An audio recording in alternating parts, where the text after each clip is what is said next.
تحولات تازه تاجیکستان و جهان را از استودیوی مرکزی رادیو آزادی پیشنهاد شما میکنیم. شعله گلخوجه هستم در خدمت شما عزیزان. نخست توجه کنید به سرخط موضوع امروز 5 دکبر. برای ریشداران اجازت نیست. مهاجران تاجیک شکایت دارند که هنگام رفت و برگشت از مرزی روسیه ریششان را میتراشند. تا 12 سال زندان بعد انتخاب پرزیدنت تاجیکستان جزا برای خنک‌نظری کارمندانی تیب و سرایت کردن به مرزی ها سخت شد.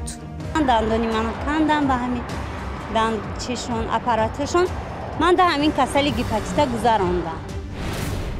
17 سال روی بستر بیماری و یا قطع نفقه یک سربازی معلول والدین میگن تو به حال نمیدانند با پسرشان چی رخ داده است. نمیگن کی تراکی زد، کم کماندیر زد، کم سردار زد، نمیگن یکو ماینا. اما آغاز میکنیم از یک خبر دیگر. منابع در نهادهای انتظامی تاجیکستان تصدیق کردند که نایمجون سمیев از روسیه به کشور آورده شده است. فعلا رهبر پیشین دفتر حزب ممنوع نهضت اسلامی ولایت سوق در یکی از بازداشتگاه‌های موقتی پایتخت نگهداری می شود. مقامات تاجیکستان تا به حال اتهام ضد نایمجون سمیев را آشکار نکردند. معلوم نیست او با چی عیب 1 دکبر در چچنستان بازداشت و به تاجیکستان انتقال یافته است. مهاجران کره تاجیک در روسیه از مرزبانان این کشور شکایت دارند که آنها را مجبور میکنند ریششان را پاکیزه تراشند وگرنه به عبور سرحد اجازت نمیدهند. بیشتر شکایت ها از مهاجران میرسد که اخیراً مرز روسیه و قزاقستان را عبور کردند. همکارم عبدالله شورف این موضوع را پیگیری داشت و حالا با ما در استودیو است و از او میپرسیم که تا این لحظه چی جزئیات را معلوم کرده است. سلام عبدالله، بگو که طلب ریش‌تراشی مشخصاً در کدام منطقه مرزی روسیه صورت میگیرد و مهاجرانی که بی‌واسطه شاهد آن شدند چی میگویند؟ سلام شهلا، بیشتر مهاجران کره تاجیک که از طلب ریش‌تراشی سرحدبانان روس شکایت میکنند مرز روسیه و قزاقستان را عبور کردند. بیشتر شکایت ها از مرزبانان گذرگاهی مشتکاو در سرحدی ولایت ارنبورگ روسیه با قزاقستان است. ظهورالدین غیاسوف مهاجر کره تاجیکی در شهر مسکو در ساحه ساختمان مشغول کار است. روز گذشته خود شاهدی این طلبی مرزبانان روس در گذرگاهی مشتکاو شده است. ما در هم تاکسی که از اونجا به سرحد میبره سوار شدیم، یک کمی رفتیم، در رفت گفتن که یکم وای پاریکما خیر در اومده ریشتونه گیریم، کسی که ریش داره ریشتونه گیریم که در اونجا مجبور میکنن که ریشتونه تراشیم. راستی که ما شخصا من خسته شدگی بودم، این شوفی قضی داد دادیم که تیزتر بیابریم، با باور نکردیم. گفتیم او بچه که ریشش در روز بود او را مجبور کردن که ریش تا بگی قیچی آوردن، لیزه آوردن، بردن در اونجا ریش تراشیدن. راستی که منم 3 روز ریشم تراشیدگی نبود، منم دیگه در تشویش غلطیدم. غیاسوف و همسفران او تنها پس از گرفتن ریش حق عبوری مرزی روسیه را دریافت کردند. این همصحبتی ما گفت از این گذرگاه شمار زیادی مهاجران کره تاجیک عبور میکنند و مرزبانان از همه طلب می نمایند که به خاطر قیاس چهره با صورت شناسنامه ریششان را تراشند. اما عبدالله چرا مهاجران تاجیک زود از مرز باید عبور کنند؟ شهلا، بنابر مقررات قانونهای روسیه مهاجران کره تاجیک هر 3 ماه برای قانونی کردن بود و باششان مجبورند مرز روسیه را 1 مرتبه عبور کنند. این است که مهاجران بیشتر به گذرگاه‌های نزدیکترین روسیه با قزاقستان آمده مرز را میگذرند و در فاصله چند ساعت دوباره وارد قلمروی روسیه میشوند. در مسیر رواهای مهاجران تقصیر آنهای زیاد نیز فعالیت میکنند که اکثریتشان باز هم مهاجرانند. سپاس عبدالله برای معلومات. ضمناً مسئله داشتن ریش سالهای اخیر یکی از موضوع بحث برانگیز در تاجیکستان نیز هست. مقامات تاجیک رد نمیکنند که به ریشداران با شبهه مناسبت میکنند. بیشتر رفتار جوانان تحت نظارت قرار میگیرد که ریشی دراز و مویلبی تراشیده دارند. اما مقامات بارها گفتند که ریشی کسی مجبوری تراشیدن نشده است، بلکه آنها تقاضا میکنند که ریشی دراز به ترتیب درآورده شود.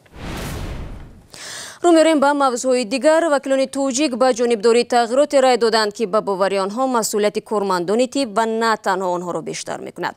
این اصلاحات از جمله جوابگاری جنایی را نسبت آنها پیش بینی می نماید که سببگاری به بیماری های سرایتی پیچیدن ساکنان میشوند. من بعد واردات و فروش داروهای پس صفت و مهلتشان گذشته نیز مجازات سخت را در پی دارد. برای یوسفی با تفصیلات بیشتر. برای گرفتار کردن مشتریان با بیماری‌های سیرایتی ویچ اسپید و هپاتیت در دندانپزشکی و کاشانه‌های حسن جریمه از 2 تا 4000 سومانی و جزای جنایی از 5 تا 8 سال مقرر شد. همچنین جزای علاوه‌ای برای تکرار جنایت‌های مذکور از 8 تا 12 سال تعیین گردید. پارلمانی تاجیکستان امروز با وارد کردن تغییرات به کدکس حقوق ویرانکنی مأموری و کدکس جنایی همچنین جزاهای مأموری و جنایی برای وارد کردن مواد داروباری پس‌صفت و مهلتش گذشته را شدید کرد.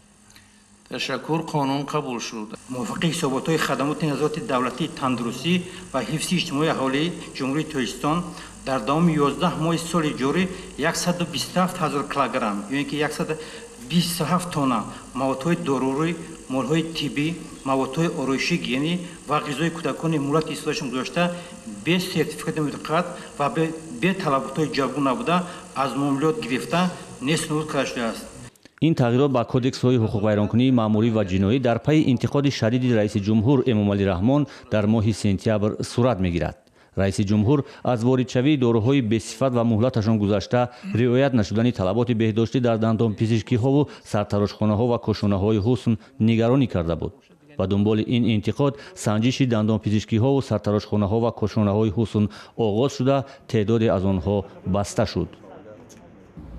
در اینجا دیده شدیم که موادهای بی‌ضررگردانی موجود نیستند، طرزی بی‌ضرر کردن اسباب‌ها رعایت نمی‌گردد، گذاشتن یا سر زدن بیماری سیرایتی به مانند ویروسی هپاتیت نمود B3 یا که ویروس نارسایی مسنتی آدم از احتمال دور نیست در این شرایط.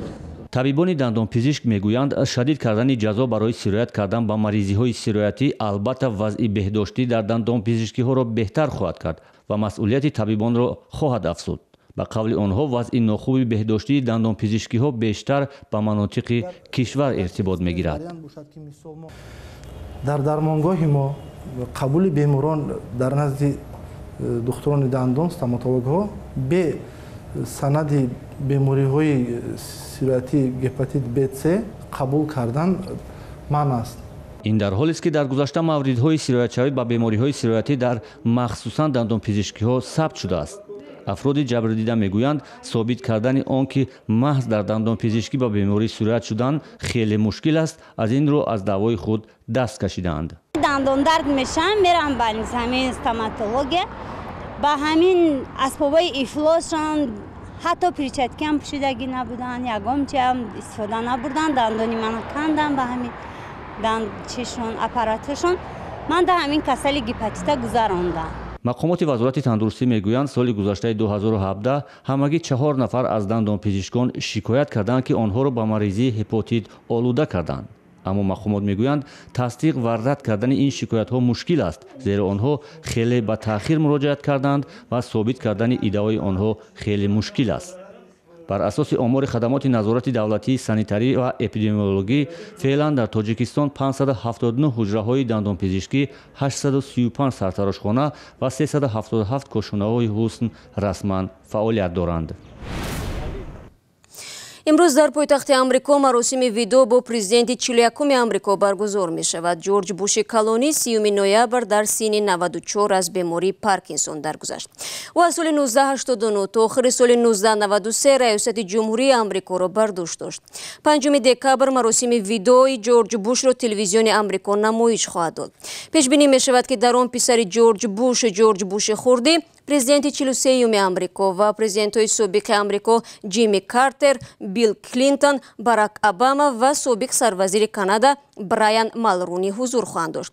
پرزیدنت 41 آمریکا جورج بوشی کلانی 6 دکبر در ایالت تگزاس در کنار قبر همسرش باربارا بوش به خاک سپریده می شود. اما من برمیگردم به تاجیکستان. یک سرباز маъюбро بعد 17 سال از نفقه نوچیز محروم کردند. سبب این بوده است که مقامات به سند و عکس‌های پیشنهاد کرده والدین این جوان маъюб باور نکردند. آنها تقاضا دارند که ساکن ناحیه بلجوان از تشخیص دوباره بگذرد. طلبی که اجرای آن برای این خانواده کاری آسان نیست. سرگردانی برای 150 سومانی را تایر سفر قصه میکند. جمشید اختیاری به ارتش تاجیکستان رفت و به قول والدینش بیماری بستری شد. همه خالش که میگه مخی نمیگه. کی تراکی زد، کم کماندیر زد، کم سالدار زد. намега ягон майда. ҷамшедро соли 2001 баъд аз 4 моҳи хизмат ба шифохонаи ҳарбӣ бурданд. аз ҳамон рӯз мушкили роҳ рафтан пайдо кард ва соли 2010 қудрати ҳаракатро аз даст дод. اومدم تری با این ای سال 2010 با این تری با پشت خوای دیگه تری نشش در زمین کو پوم نمیشه اومد خو کردن تریش دیگه نخیسای جوش.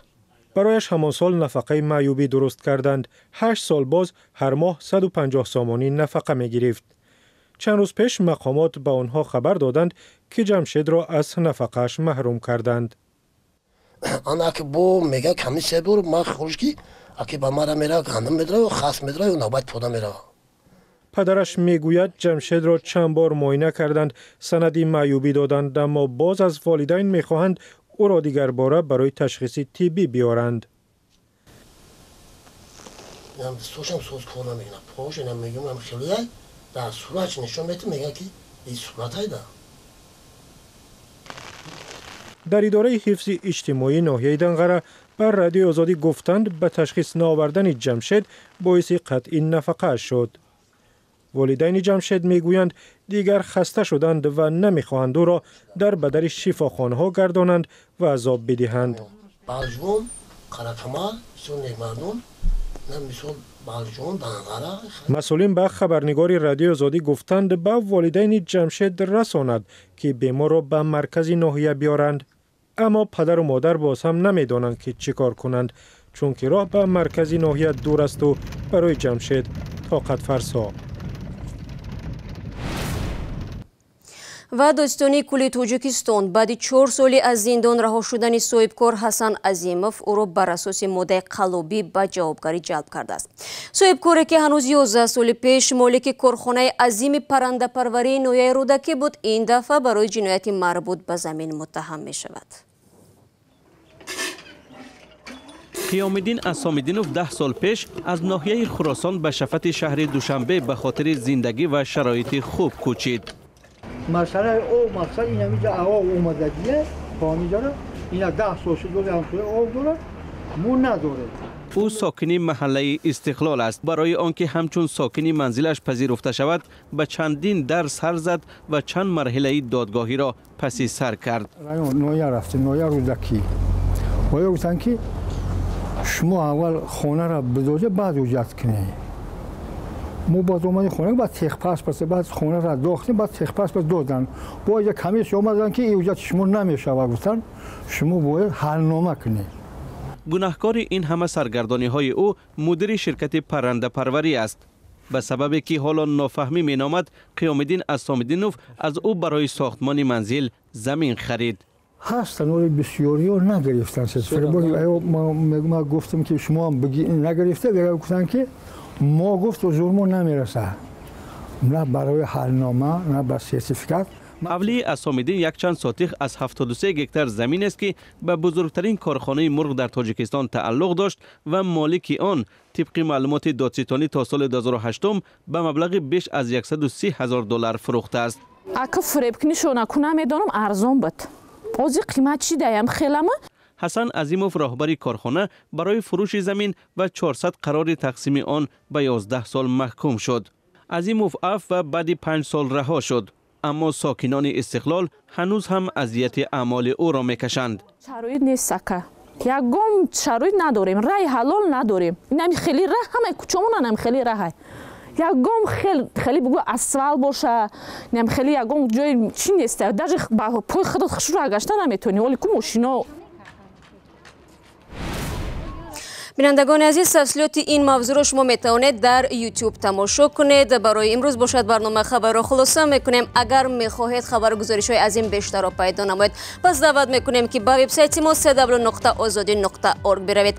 صفحه های ما در شبکه اجتماعی برای شما عزیزان است. آزادی ویدیو کانال مخصوصی ما در یوتیوب نیز. فردا صبح برای شما نوید بامدادی با تازه ترین تحولات پیشنهاد میشود. بخبر نمانید. تا برنامه فردا، خدا نگهدار هر یک شما باشد.